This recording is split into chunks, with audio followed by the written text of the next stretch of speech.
നമസ്കാരം. വെട്ടൻ ന്യൂസ് എക്സ്പ്രസിലേക്ക് സ്വാഗതം.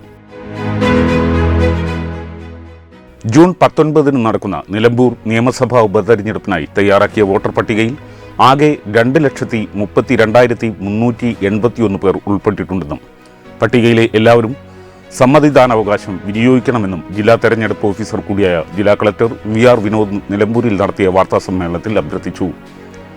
1,13,613 പുരുഷ വോട്ടർമാരും 1,18,760 വനിതാ വോട്ടർമാരും 8 ട്രാൻസ്ജെൻഡർ വ്യക്തികളും ഉൾപ്പെടുന്നതാണ് മണ്ഡലത്തിലെ പുതുക്കിയ വോട്ടർ പട്ടിക.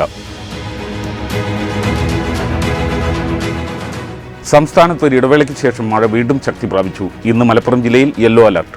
ഞായറാഴ്ച വരെ കേരള, കർണാടക, ലക്ഷദ്വീപ് തീരങ്ങളിൽ മീൻപിടുത്തത്തിന് പോകരുതെന്ന് കേന്ദ്ര കാലാവസ്ഥാ വകുപ്പ് അറിയിച്ചു. നിലമ്പൂർ ഉപതെരഞ്ഞെടുപ്പുമായി ബന്ധപ്പെട്ട് ജില്ലാ പോലീസ് മേധാവിയുടെ നേതൃത്വത്തിൽ മണ്ഡലത്തിൽ സുരക്ഷാ ക്രമീകരണങ്ങൾ പൂർത്തിയായതായി ജില്ലാ പോലീസ് മേധാവി R. വിശ്വനാഥ് വാർത്താസമ്മേളനത്തിൽ അറിയിച്ചു.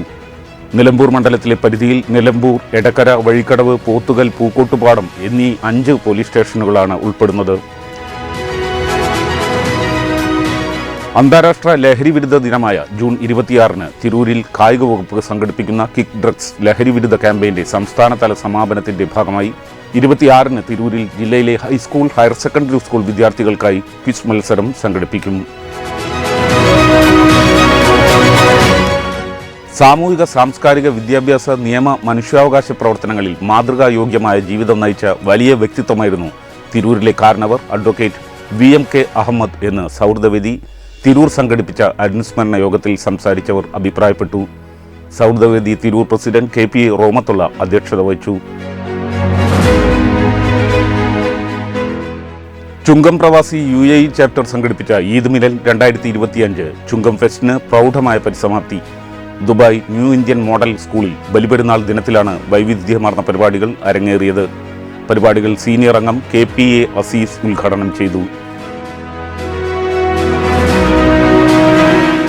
തിരൂർ നഗരസഭ 2023-24 വർഷത്തെ ഓഡിറ്റ് റിപ്പോർട്ട് ചർച്ച ചെയ്യുന്നതിനായി വിളിച്ചുയർത്ത കൗൺസിൽ യോഗമാണ് പ്രതിപക്ഷാംഗങ്ങളുടെ ബഹളത്തിനും തുടർന്ന് ഇറങ്ങിപ്പോക്കിലും കലാശിച്ചത്. 20 കോടി രൂപയുടെ സാമ്പത്തിക ക്രമക്കേട് അടക്കം നിരവധി വിമർശനങ്ങൾ ഓഡിറ്റ് റിപ്പോർട്ടിൽ ഉണ്ടെന്ന് പ്രതിപക്ഷ നേതാവ് അഡ്വക്കേറ്റ് S. ഗിരീഷ് ഉന്നയിച്ചു. തുടർക്കഥയാകുന്ന കപ്പലപകടത്തിൽ തീരദേശ മേഖലയിലെ മത്സ്യത്തൊഴിലാളികളും മീൻ വാങ്ങുന്നവരും ആശങ്കയിൽ. ബേപ്പൂരിനടുത്ത് കഴിഞ്ഞ ദിവസമുണ്ടായ കപ്പൽ പൊട്ടിത്തെറിയിൽ മാരക വിഷമുള്ള കീടനാശിനികൾ കടലിൽ കലർന്നത് ആശങ്കയുണർത്തി. കാലിലണിഞ്ഞ വിവാഹമോതിരം കുരുക്കായി തമിഴ് ദമ്പതികൾക്ക് രക്ഷകരായി തിരൂർ അഗ്നിരക്ഷാസേന. 18 വർഷം മുമ്പ് വിവാഹ ചടങ്ങിനോടനുബന്ധിച്ച് തമിഴ്നാട് സ്വദേശി സെൽവി കാലിലണിഞ്ഞ മോതിരമാണ് ദുരിതമായത്. തിരൂർ നഗരസഭയിലെ മുഴുവൻ വാർഡുകളിലും മഴക്കാലപൂർവ്വ ശുചീകരണ പ്രവൃത്തികൾ ഊർജിതമാക്കിയതായി തിരൂർ നഗരസഭ ആരോഗ്യ standing committee chairperson Fathimath Sajna പറഞ്ഞു. നഗരസഭ ശുചീകരണ തൊഴിലാളികളും തൊഴിലുറപ്പ് തൊഴിലാളികളുമടക്കം പ്രവൃത്തിയിൽ പങ്കാളികളായി. കൊളപ്പുറത്ത് സ്പിരിറ്റ് പിടികൂടിയ സംഭവത്തിൽ ഒരാൾ കൂടി പിടിയിലായി. തമിഴ്നാട് പൊള്ളാച്ചി കണ്ണപ്പൻ നഗർ സ്വദേശി ഗ്യാസ് ഖാദർ എന്നറിയപ്പെടുന്ന അബ്ദുൽ ഖാദറിനെയാണ് താനൂർ DOSP P. പ്രമോദും സംഘവും അറസ്റ്റ് ചെയ്തത്.